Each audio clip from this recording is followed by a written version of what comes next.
اشرح لي صدري ويسر لي أمري واحلل عقدة من لساني يفقهوا قولي الحمد لله تعالى দরবারে লাখো কোটি শুকরিয়া যে আল্লাহ রাব্বুল আলামিন পবিত্র জুমার দিনে আল্লাহর মসজিদে আসার তৌফিক নসিব করেছেন। এজন্য আল্লাহ তাআলার দরবারে শুকরিয়া জ্ঞাপন করি আলহামদুলিল্লাহ। মারহুমুনি দুরূদ ও সালাম সোনার মদিনায় জনাব মুহাম্মদ মুস্তাফা সাল্লাল্লাহু আলাইহি ওয়াসাল্লামের প্রতি মাগফিরাত কামনা করি। আদম আলাইহিস সালাতু ওয়াস সালাম থেকে নিয়ে আজ পর্যন্ত মুসলিম মুসলিমাত মুমিনিন মুমিনাত নরনারী অন্ধকার কবরে শাহিদ আছে আল্লাহ পাক সকলকে জান্নাতুল ফেরদাউস নসিব করুন, সবাই বলি আমিন। আল্লাহর জমিনে আল্লাহর দ্বীনকে বিজয় করার জন্য প্রতিষ্ঠা করার জন্য যারা নিজের সাধ্যমতো যুদ্ধ জিহাদ সংগ্রাম চেষ্টা কুরবানি করে যাচ্ছেন, আল্লাহ পাক সকলের চেষ্টাকে কুরবানিকে কবুল ও মঞ্জুর করুন, সবাই বলি আমিন। গত জুমায় আলোচনা হচ্ছিল অহংকার সম্পর্কে। আল্লাহ যদি চায় আরো কিছু আলোচনা করবো। ওমা তাওফীক ইল্লা বিল্লাহ। অহংকার যেভাবে নিজের পতন, দুনিয়াতে লাঞ্ছিত বঞ্চিত অপমানিত এবং আখিরাত সে লাঞ্ছিত বঞ্চিত। হাদিসের মধ্যে আছে ইউহশারুল মুতাকাব্বিরুনা আমসালাজ যুররি ইয়াউমাল কিয়ামাহ আও কামা ক্বালা আলাইহিস সালাতু ওয়াস সালাম। হাসরের দিন যারা অহংকারী ছিল, দুনিয়াতে অহংকার করত, তাদেরকে আল্লাহ পাক পিঁপড়ার আকৃতিতে হাসরের দিন জমা করবেন, হাসরের ময়দানে জমা করবেন। মানে তাদেরকে আল্লাহ পাক খুবই ক্ষুদ্র করে জমা করবেন।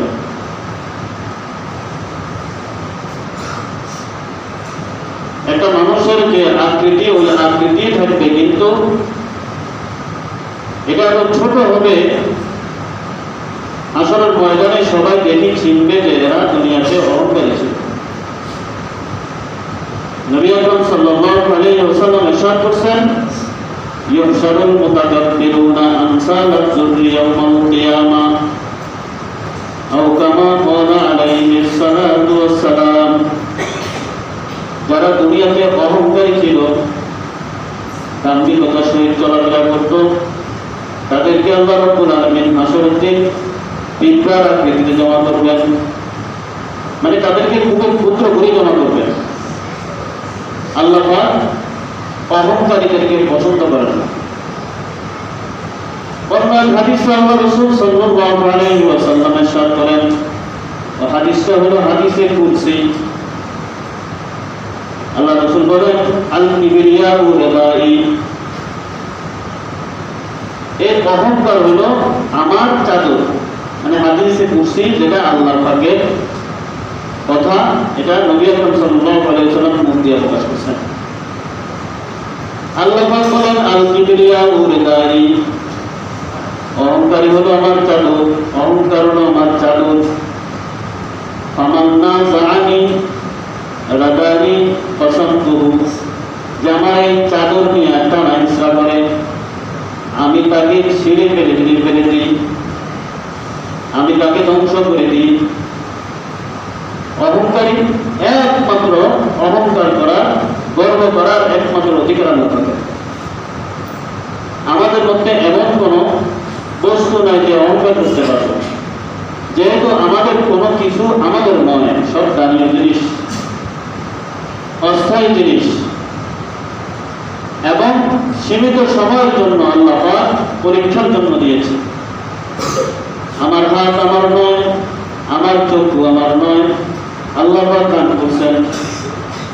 আল্লাহ চাইলে আমার হাতের ক্ষমতা নিয়ে যেতে পারেন, চোখের ক্ষমতা নিয়ে যেতে পারেন, আমার এক পরিচিত স্যার হয়, খুবই শিক্ষিত মানুষ, সব ঠিক আছে, টাকা পয়সা সব কিছু আছে, অর্থ করি সব কিছু তার আছে, ছেলে সন্তান আছে, বড় অফিসার ছিল, কিন্তু চোখে দেখে না, চোখে দেখে না, চোখের পাওয়ার নাই, চোখে দেখে না।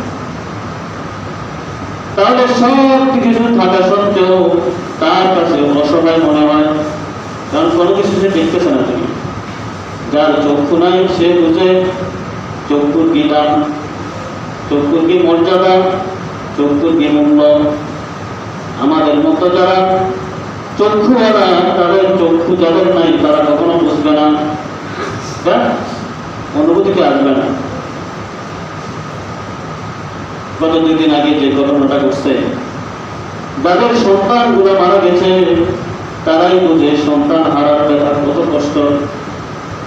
আমরা শুধু দেখছি এবং কিছু অনুভূতি অন্তরের মধ্যে আসছে, কিন্তু আসল অনুভূতি, আসল কষ্ট যাদের সন্তান দুনিয়া থেকে চলে গেছে তারাই বুঝে।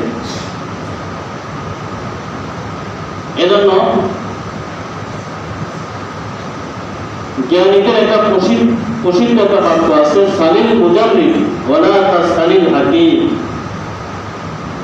যারা অভিজ্ঞ ব্যক্তি তাদেরকে কোনো বিষয়ে প্রশ্ন করো, তাহলে সঠিক উত্তরটা পাইবা। মাথা ব্যথা কি কষ্ট, যাদের মাথা ব্যথা হয়েছে তাদেরকে প্রশ্ন করো।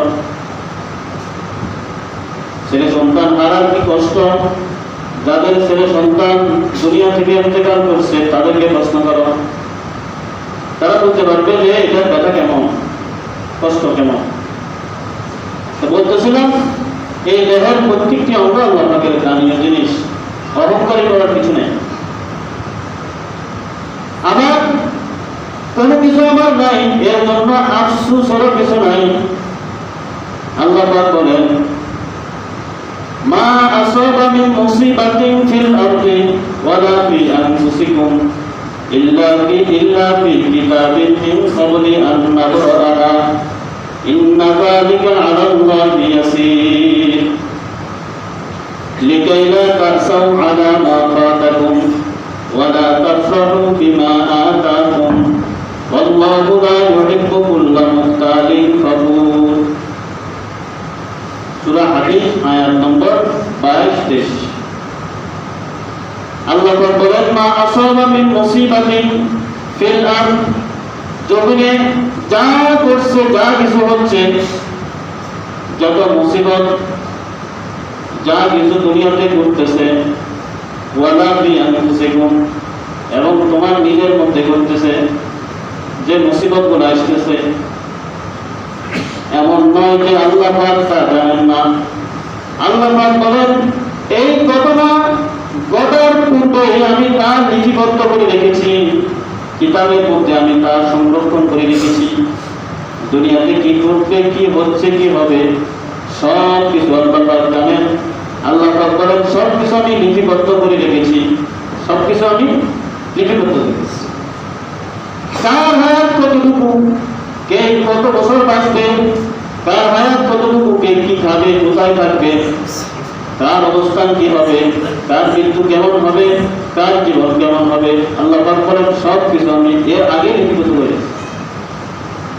তাহলে মাদেশ্বর স্কুল এন্ড কলেজে যে ঘটনা ঘটছে, ঘটনা ঘটার পূর্বে আল্লাহ পাক এটাকে তাকদীরটা লিপিবদ্ধ ছিল। তাহলে আমি কি দুনিয়াকে আল্লাহ গ্রহণ করবো না? হ্যাঁ, অবশ্যই গ্রহণ করতে হবে। ঘটনা ঘটার পরে আমাদের শিক্ষণীয় বিষয়গুলো এখান থেকে নিতে হবে, দুনিয়াতে যে সতর্কতা তা অবলম্বন করতে হবে। কিন্তু আমরা শুধু দেখতে থাকি, ঘটনা শুনতে থাকি, এখান থেকে কি প্রকাশই করি না, উল্টা সমালোচনামূলক বিভিন্ন ধরনের কি কার্যক্রমে আমরা লিপ্ত হয়ে থাকি। এখান থেকে কি বিষয় আমার অর্জনীয়, কি বিষয় এখান থেকে আমি নিতে পারি, এখান থেকে আমার কি বিষয় অর্জন করতে হয়, এটা আমি চিন্তা করতে হবে। 1 নম্বর বিষয়, দুনিয়ার হায়াতটা অস্থায়ী। এমন নয় যে আমি যৌবন আমি মৃত্যুবরণ করবো না, আমার হায়াত আরো অনেক সময় বাকি আছে, এমন নয় যে আমি কাজ করতেছি কাজটা আমি সম্পাদন করতে পারবো, এমন নয়। এই বিষয়টা অন্তরের মধ্যে ধারণ করা, যে এই ঘটনা থেকে এই বিষয়গুলো অন্তরের মধ্যে ধারণ করা, যে দুনিয়ার হায়াতটা অস্থায়ী। আমি কত আশাবাদী, আমার ছেলে আমার মেয়ে এভাবে অনেক কিছু আশাবাদী, এর সব কিছু অস্থায়ী হইতেও পারে, নাও হইতে পারে, হইতেও পারে, নাও হইতে পারে। এই বিষয়টা অন্তরের মধ্যে ধারণ করা, দুনিয়াবি কিছু আসবাব গ্রহণ করা এবং সতর্কতা অবলম্বন করা, যে কি কি কারণে ঘটনাগুলো ঘটছে, থেকে কিভাবে সতর্কতা অবলম্বন করা যায়, এই বিষয়গুলো দুনিয়াবি যে বিষয়গুলো আছে এবং প্রশ্নবিদ যে বিষয়গুলো আছে, আখিরাতের বিষয়গুলো আছে, উভয়টা এখান থেকে এই ঘটনা থেকে নেওয়া। তাহলে আমি এই জীবনকে একটু পরিবর্তন করতে পারবো। আর ঘটনা শুনলাম, দেখলাম, দু একদিন হায় উল্লাস করলাম, এটা থেকে যদি কোনো কিছু হাসন না করি, তাহলে আমার এই জীবনের পরিবর্তন হচ্ছে না, হবে না। কোনো কিছু অর্জন করতে হবে, কোনো কিছু ঘটলে, কোনো কিছু যেটা ঘটতেছে দুনিয়াতে, এখান থেকে কোনো কিছু কি অর্জন করতে হবে। এখান থেকে আমার শিক্ষণীয় বিষয় কি, আমি এখান থেকে কি বুঝলাম এই ঘটনা থেকে, বিষয়গুলো অনুধাবন করতে হবে। আমি যদি চিন্তা করি গভীরভাবে, অটোমেটিক বিষয়গুলো সামনে চলে আসবে। আর দুনিয়াবি যে সতর্কতার বিষয় আছে, এগুলো অবলম্বন করতে হবে রাষ্ট্রীয়ভাবে এবং প্রাতিষ্ঠানিকভাবে যে সতর্কতা অবলম্বন করা দরকার, তা অবলম্বন করতে হবে। আমার আপনার দুনিয়াবি যে আসবাব উপকরণ, এগুলো আমি গ্রহণ করব এবং আসল যে বিষয়টা এখনটা আমি অর্জন করব। এখন তো সাধারণত দেখা যায় কোনো কিছু ঘটলে কিছু সমালোচনা হয়, হায় উল্লাস হয়, এখান থেকে আসলে যে শিক্ষণীয় যে বিষয়গুলো আছে, কি কি কারণে এই ঘটনাটা ঘটছে, দুনিয়াবি যে বিষয়গুলো আছে, এই বিষয়গুলো থেকে সতর্কতা অবলম্বন করা। কার সতর্কতা কি অবলম্বন করবে? যার কাছে সে এসে গেছে। যাই হোক, আমাদের হায়াতের পরিবর্তন হওয়া চাই। আল্লাহ পাক এমন কিছু ঘটনা ঘটায় আমার আশপাশে, যাতে করে আমি পরিবর্তন হইতে পারি। যদি পরিবর্তন না হয়, সতর্ক না হই, তাহলে আমার হায়াতের মধ্যে এই সমস্ত বিষয়গুলো ঘটবে। আল্লাহ পাক আমাদেরকে যে কোনো বিষয় থেকে ইবরাত হাসিল করার তৌফিক নসিব করুক, সবাই বলি আমিন। বলতেছিলাম কোরআনের ওই আয়াত আল্লাহ পাক ইরশাদ করেন, মা আসাবা মিন মুসিবাতিন ফিল আরদি ওয়ালা ফি আনফুসিকুম ইল্লা ফি কিতাবিন মিন ক্বাবলি আন নাবরাহা ইন্না যালিকা আলাল্লাহি ইয়াসির। দুনিয়াতে যে মুসিবত, যে বালা মুসিবত দুনিয়াতে আসে, এবং আমার মধ্যে, তোমাদের মধ্যে যে পরিবর্তন হচ্ছে, যে ঘটনাগুলো হইতেছে, জীবনের মধ্যে যে পরিবর্তন হচ্ছে, আল্লাহ পাক বলেন এই ঘটনা ঘটার পূর্বে আমি তা লিপিবদ্ধ করে রেখেছি। কেন? লিকাইলা তাসাউ আলা মা ফাতাকুম, যাতে করে আফসোস না হয় যা তোমার হাত থেকে ছুটে গিয়েছে, তার জন্য যাতে করে আফসোস না হয়, আরে আমার ছেলে সন্তান চলে গেছে, আমি আত্মহত্যা করি না। এটা আল্লাহ পাক আগে লিখে দিয়েছে, আল্লাহ পাক আগে কি লিপিবদ্ধ করে দিয়েছে। অর্থাৎ আফসোস, এটাই আফসোসটা যাতে করে আমার জীবনের পরিবর্তন হয়, এমন আফসোস যাতে করে না হয় আমি নিজেই কি মরে যাই, এমন আফসোস যাতে করে না। আল্লাহ পাক বলেন যাতে করে আফসোস না করে বান্দা যা নিজের থেকে ছুটে গেছে। ওয়ালা তাফরাহু বিমা আতাকুম, এবং যা তোমার কাছে আসছে, যে জিনিসটা তোমার কাছে অর্জিত হয়েছে, এটার জন্য তুমি যাতে করে বেশি উল্লাসিত না হও, উচ্ছ্বাসিত না হও, আনন্দিত না হয়ে যাও, আমি এত কিছু মালিক, আমার সন্তান মারা যায় নাই, এরপরে আমার এই টাকা পয়সা আছে, আমার এই আছে, এটার জন্য যাতে করে কি বেশি উচ্ছ্বাসিত না হওয়ার জন্য। কারণ তুমি কতটুকু সম্পদের মালিক হবা, তোমার হায়াত কতটুকু হবে, তুমি কোথায় থাকবা, কি হবে না হবে, তোমার জন্মের পূর্বে, তোমাকে দুনিয়ার মধ্যে পাঠানোর পূর্বে আল্লাহ পাক তা লিপিবদ্ধ করে রেখেছেন। এটা বুঝবে। অর্থাৎ বেশি আনন্দিত হওয়ার কিছু নাই, যা অর্ডার দিয়েছেন তার উপর সন্তুষ্ট থাকা, এবং যা দেন নাই তার জন্য আফসোস না করা, এজন্য আল্লাহ পাক বলেন যে যা করতেছে এটা আমি এর আগে লিপিবদ্ধ করে গেছি। ইন্না যালিকা আলাল্লাহি ইয়াসির, আল্লাহ পাক বলে এটা আমার জন্য সহজ। পরামর্শ আল্লাহ পাক বলেন ইন্নাল্লাহা লা ইউহিব্বু কুল্লা মুখতালিন ফাখুর, আল্লাহ পাক অহংকারীদেরকে এবং কামবিন যারা অহংকারের সহিত চলে এদেরকে আল্লাহ পাক পছন্দ করেন না, ভালোবাসেন না। যারা অহংকারী তাদেরকে আল্লাহ পাক কি পছন্দ করেন। অন্য আয়াতে আল্লাহ পাক বলেন ওয়ালা তামশি ফিল আরদি মারহা ইন্নাকা লান তাখলিকাল আরদা ওয়া লান তাবলুগাল জিবালা তুলা, যে তুমি দুনিয়াতে এমন ভাবে চলিও না দাম্ভিকতার সহিত, অহংকারের সহিত, খুবই আত্মগৌরবের বশীভূত হয়ে নিজেকে বড় মনে করে দুনিয়াতে চলাফেরা করিও না। আল্লাহ পাক একটা উদাহরণ দিচ্ছেন, ও বান্দা তুমি চাইলে এই ভূখণ্ডটা বিদীর্ণ করতে পারবে না, এত শক্তি তোমার নাই, এত অহংকারী কি আছে, তোমার এত শক্তি নাই এই জমিকে তুমি ফাটি ফেলবা, এমন শক্তি তোমার নাই। আবার তুমি পাহাড়ের মতো এত উঁচু হইতে পারবে না, তোমার বডিতে সারা কিনা নেই। তুমি চাইলে জমিনকে দ্বিখণ্ডিত করতে পারবে না, আবার চাইলেও তুমি পাহাড়ের পূর্ণ হতে পারবে না। তাহলে অহংকার করার কি আছে?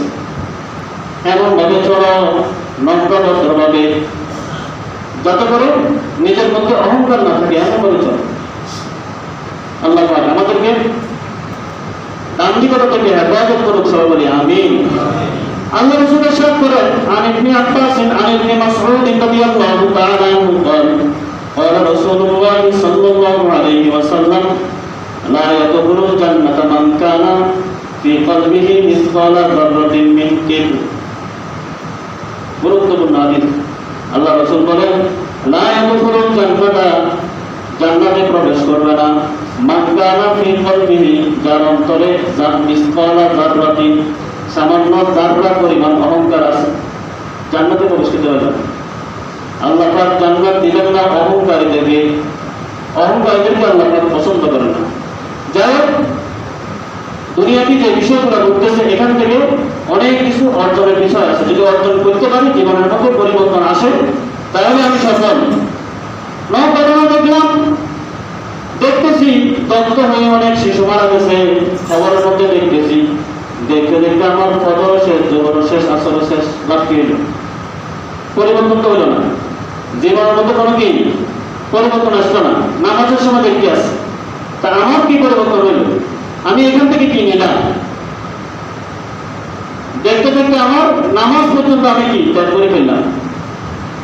আমার এই ঘটনা থেকে আমার কি কি অর্জিত হইল? পরিবর্তন হইতে হবে, আমার জীবনের মধ্যে পরিবর্তন করতে হবে। যে ঘটনা থেকে আমি নিজে এতটুকু কি বুঝতে হবে যে হায়াতটা অস্থায়ী, এমন নয় আমার জীবন আছে, যৌবন আছে, আমার শক্তি আছে, এই শক্তির কারণে, যৌবনের কারণে আমি অনেকদিন বাঁচবো এমন নয়। হায়াত অনিশ্চিত, হায়াত অনেক